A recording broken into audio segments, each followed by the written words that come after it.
제가 오늘 소개해드릴 영상은 슬기로운 입원 생활에 대한 꿀팁입니다.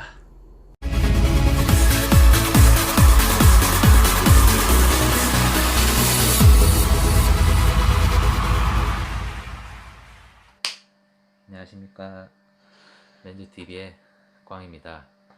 제가 드디어 기나긴 입원 생활을 끝내고 퇴원하여 일상생활로 복귀하였습니다. 복귀한 기념으로 여러분들에게 조금이나마 도움이 되고자 슬기로운 입원 생활에 대한 꿀팁을 몇 가지 전해드리고자 합니다. 입원을 하셔야 된다고 하면 입원 수속 이런 거 하면 밟게 돼요. 수속을 밟을 때 가장 첫 번째로 해야 될 일은 이제 내가 몇 인실에서 이제 입원 생활을 할 건지를 정해야 돼요. 뭐 병원마다 다르겠지만 뭐 1인실로부터 뭐 상급 병실들도 있고, 그 다음에는 뭐 2인실, 뭐 3인실, 5인실, 6인실 이런 식으로 여러 명이 사용하는 다인실이 있어요. 장단점을 조금 말씀드리고자 하면 1인실은 쉽게 생각하면 저희가 여행 갔을 때 호텔에서 혼자 먹는다고 생각한다면 조금 이해가 빠르실 거예요. 대신 단점은 비용이 많이 비싸다는 단점이 있어요. 두 번째로는 다인실이 있어요. 이제 2인실부터 해가지고 뭐 고비로 뭐 3, 5, 6, 뭐 많게는 8인실까지 있는 병원도 있는데, 다인실을 가시게 되면 장점은 이제 비용이 1인실에 비해서 훨씬 더 저렴합니다. 지금 한국의 법상 1인실은 의료보험이 적용 안 되지만 2인실부터는 의료보험이 적용되기 때문에 비용 차이가 꽤나 많이 차이 나요. 그리고 사용하는 인원이 많을수록 병실의 가격은 조금 더 내려가겠죠. 그렇게 생각하시면 되고, 그게 가장 큰 장점이에요. 단점은 그러면 반대로 생각해서 같은 방에 혼자서 사는 것이 아니라 최소한 적게는 2명에서 많게는 뭐 6명 아니면 8명까지 같이 지내야 되는 거죠. 어떻게 보면 뭐 단체 생활 비슷하게 그렇습니다.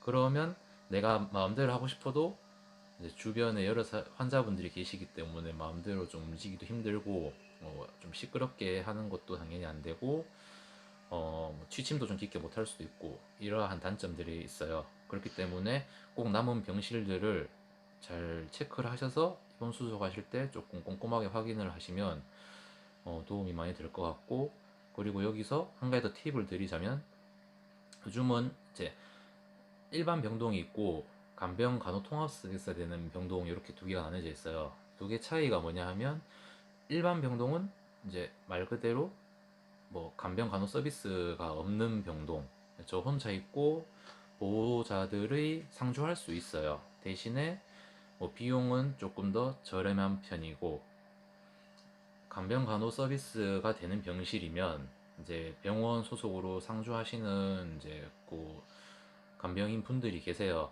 그 분들이 제가 입원해서 이제 거동이 불편하게 되면 뭐 식사를 정리해 주신다든지 뭐 등등의 이제 뭐 옆에서 보호 서비스 같은 게 조금씩 돼요. 그러니 그런 대신에 보호자분들은 이제 24시간 동안 상주를 할 수가 없고 면회 시간 정해진 시간에만 오실 수가 있는 게 장점이다 단점이고, 비용도 일반 병동보다 조금 더 비싸다는 점이 있어요. 그렇기 때문에 그것도 본인의 상황에 맞게끔 잘 이제 판단을 하셔가지고 정하시면 좋으실 것 같아요. 두 번째는 이제 뭐 입원을 하셨잖아요. 그러면 거기서 밥도 먹고 잠도 자고 뭐 화장실도 가고 뭐 해야 되는데, 이제 밥이 아침, 점심, 저녁 세 끼가 딱 정해진 시간에 이제 병원 밥으로 배식이 돼요. 배식이 되는데, 병원 밥이라는 게 이게 참, 남자분들은 군대 갔다 오셨으면 쉽게 생각해서 훈련소 밥이라 생각하시면 되시고, 그만큼 이게 간이 안 된 게 아니라 그냥 간이 없는 밥, 없는 밥이에요. 몸에는 되게 좋은데 정말 입원하는 내내 먹기에는 너무 힘들더라고 나는. 그렇기 때문에 이거에 대한 꿀팁을 좀 전해드리자면, 그 병원에 있는 식사도 한 끼당 뭐 병원마다 정해진 가격으로 계산이 돼서 이제 퇴원할 때 다 나와요. 그렇기 때문에 이제 먹기 싫은 밥인데 뭐 어쩔 수 없이 시켜서 왔는데 별로 먹지도 않고 다 버린다 하면 어떻게 보면 좀 낭비잖아요. 그런 낭비를 좀 줄이기 위해서는 어, 간호사분들이나 아니면 이제 뭐 휴게실 게시판 같은 데 가면 이제 중앙 식단표가 있어요. 중앙 식단표. 우리 학교 다닐 때 봤던 식단표를 꼭 참고하셔가지고 저 같은 경우는 핸드폰에 찍어 놓고 식단표를 먼저 본 다음에 뭐 이제 좀 괜찮은 메뉴가 있는 날은 밥을 먹고 아닌 날은 이제 간호사실에다가 전화를 해가지고 뭐 요 날 언제 뭐 점심을 캔슬 해달라. 네, 이렇게 항상 요청을 하면 선생님들이 식단을 제외를 해줘요. 그러면 그 또한 식비에서 제외가 되거든요. 그렇기 때문에 낭비를 조금 더 줄일 수 있는 장점이 있어요. 그래서 꼭 식사도 이제 체크를 잘 하셔가지고 만약 같아요. 밥을 먹지 않는다고 병원에서 절대 뭐라 하지 않기 때문에 부담 가지지 않고 그거는 개인 자율의 판단에 맡겨서 드실 때는 드시고 안 드실 때는 안 드시고 그렇게 하시면 될 겁니다. 세 번째로는 이제 급여랑 비급여의 품목이 있어요. 병원에서 이제 치료를 할 때.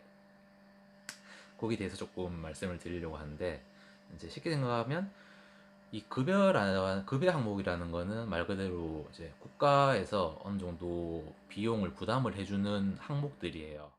예를 들어서 뭐 급여 항목이다 하면 원래 2만 원인데 이제 실제 비용은 뭐 국가에서 뭐 만 원을 부담하고 나머지 만 원은 환자 부담하고 예를 들면 이런 식이에요. 목발이 그렇다는 거 아니고 목발이 그렇다는 거 아니고 예를 들면 이런 식 이게 급여 항목이고 두 번째로는 이제 여기 비급여 항목이 있어요. 비급여라는 거는 말 단어 그대로 급여의 아닐 비자. 그래서 이제 급여 항목이 아니다. 예를 들어서 목발이 2만 원인데 비급여 항목이다 하면 요거는 국가에서 뭐 일부 비용을 부담해주지 않아요. 그냥 이 목발은 제 개인 사비로 이제 2만 원을 주고 사야 되는 거예요. 그게 비급여 항목이에요. 그래서 입원을 하게 되면 이제 뭐 수액도 맞고 뭐 진통제도 맞고 뭐 항생제도 맞고 뭐 많이 통증이 심한 수술 같은 경우는 이제 무통기라고 해서 이렇게 링겔 옆에 이렇게 다는 게 있는데 뭐 통증을 조금 줄여주는 이제 약 같은 뭐 그런 건데 그런 것들을 되게 많이 먹고 주사도 많이 맞고 뭐 그래요. 그렇기 때문에 간호사 선생님들이 항상 뭐 오셔가지고 이제 뭐 그러한 게 약품이 들어간다 뭐 이렇게 설명을 대부분 거의 다 해주시는데 바쁘시면 깜빡하실 수도 있기 때문에 혹시나 뭐 이제 제가 환자인데 뭐 저한테 이제 뭐 어떠한 뭐 장치를 달려고 하거나 아니면 뭐 어떠한 뭐 약품을 놓으려고 하거나 뭐 처방을 하려고 하거나 그럴 때는 항상 그 항목들이 급여인지 비급여인지 항상 이제 여쭤본 다음에 하시면 좋을 것 같아요. 그리고 네 번째로는 정말 심플한 건데 아프잖아요. 아프니까 이제 입원을 했고 그리고 필요하면 수술도 하는 건데 수술도 하고 나면 뭐 수술 딱 하고 나면 바로 그 부분이 딱 괜찮아진 게 아니잖아요. 정상이 되는 게 아니잖아요. 그 계속 아프니 통증이 남아 있으니까 어디 부분이 아프거나 불편하면 항상 병실에 있는 뭐 베일이나 전화를 통해서 간호사 쌤들한테 무조건 이제 말씀을 하세요. 아파서 너무 자주 쌤들을 부른다고 해도 선생님들이 뭐라고 하진 않아요. 예, 그렇기 때문에 아프면 그거를 억지로 꾹꾹 참으면서 부끄러워하지 마시고 그냥 간호사 쌤이나 의사 쌤들한테 꼭 솔직하게 어디가 어떻게 아프다라고 이제 호출을 해가지고 꼭 말씀하시길 바래요. 다섯 번째는 진상 퇴치하는 좀 팁을 좀 드리려고 하는데요. 저 같은 경우도 이번에는 병실에 여유가 없어가지고 2인실만 남아있어서 어쩔 수 없이 입원 처음 할 때는 2인실 먼저 들어갔거든요.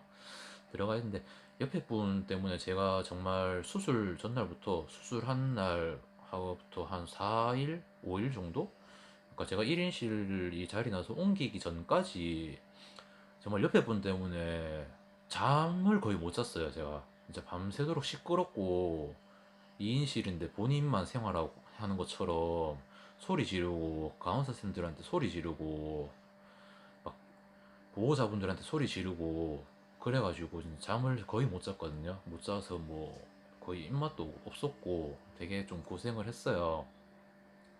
그래서 그런 분들이 혹시나 다인실에 계셨을 때 조금 진상이다, 상대방에 대한 배려가 없다, 자기 멋대로 한다, 무슨 자기 집 안방 마냥이처럼 한다 하는 행동들을 하시면 그냥 가차없이 이제 가셔가지고 조용히 좀 해달라, 그냥 꼭 얘기하시고, 안 된다 하면 간호사실에다 호출해가지고 이분이 지금 여러 명이 사용하는 이제 공동 방에 꼭 자기 혼자 자기 안방 마냥처럼 시끄럽게 하고 소리 지르고 밤에도 사람들 자든 안 자든 자기 멋대로 막 행패 부리고 그런다 라고 얘기하시면 간호사 쌤들이나 아니면 병원 직원분들이 그게 정말 심하다, 만약 너무 심하다 하면 강제 퇴원 조치까지도 시키시거든요.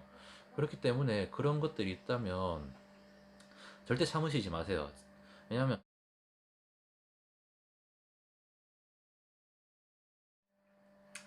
그리고 마지막으로 이제 드리고 싶은 말은, 그냥 다들 안 아프시고 항상 건강하셔가지고 병원을 가는 일이 없으셨으면 하는 바람입니다. 그리고 혹시나 이제 병원을 가시게 되면, 그리고 거기서 입원이나 수술을 하시게 된다면, 제가 이렇게 말씀드린 것들이 정말 작게나마 도움되기를 바라는 마음입니다.